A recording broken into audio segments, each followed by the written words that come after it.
ఇదిగోండి, ఇదొక type of racing car అంటే ఇది రేసింగ్ కార్ చూసారు కదా.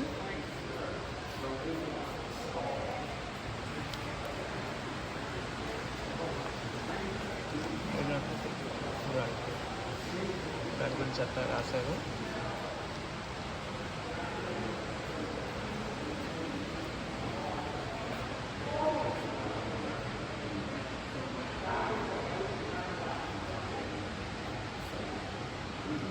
దాని గురించి కూడా రాసినట్టు ఉంటే రేస్ గురించి కూడా